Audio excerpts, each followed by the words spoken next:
மக்களே வணக்கம். இந்த பதிவில் நாம பார்க்க போறது ஈரான் அணுசக்தி ஒப்பந்தம். அதாவது வல்லரசு நாடுகளுக்கும் ஈரான் நாட்டிற்கும் 2015ஆம் ஆண்டில் அணுசக்தி தொடர்பான ஒரு ஒப்பந்தம் கையெழுத்தானது.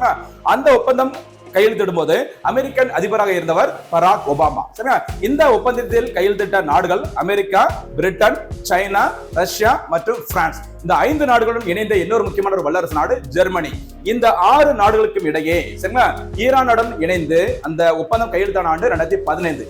இந்த ஒப்பந்தத்தின் முக்கியமான அம்சம் என்ன அப்படின்னு பார்த்தீங்கன்னா, அந்த யுரேனியம், அந்த அணுசக்திக்கு பயன்படுத்தக்கூடிய அந்த யுரேனியத்தின் செறிவூட்டல் அளவு அடுத்த 15 ஆண்டுகளுக்கு 3.67% இருக்க வேண்டும், அந்த கட்டுக்குள்ள இருக்க வேண்டும் அப்படின்னு சொல்லிட்டு தான் அந்த ஒப்பந்தத்தை கையெழுத்து போட்டிருந்தாங்க. அதே மாதிரி இந்த சர்வதேச லெவல்ல அணு ஆயுதங்களை கண்காணிக்கும் சர்வதேச அமைப்பு, சரியா, IAEA சொல்லுவாங்க, இன்டர்நேஷனல் அட்டாமிக் எனர்ஜி ஏஜென்சி சொல்லுவாங்க. இந்த அமைப்பு அதனுடைய விஞ்ஞானிகளை 24 மணி நேரமும் ஈரானின் அணு அந்த உலைகளை கண்காணிப்பதற்கும் இந்த ஒப்பந்தம் வழிகொள்கிறது. இந்த ஒப்பந்தத்திற்கு வைக்கப்பட்ட பெயர் என்னன்னு JCPOA சொல்லுவாங்க. சரிங்களா? ரொம்ப முக்கியமான ஒப்பந்தம். Joint comprehensive plan of action என்று அழைக்கப்படும் இந்த ஒப்பந்தம் வல்லரசு நாடுகளுக்கும் ஈரான் நாட்டிற்கும் கையெழுத்தான ஆண்டு 2015.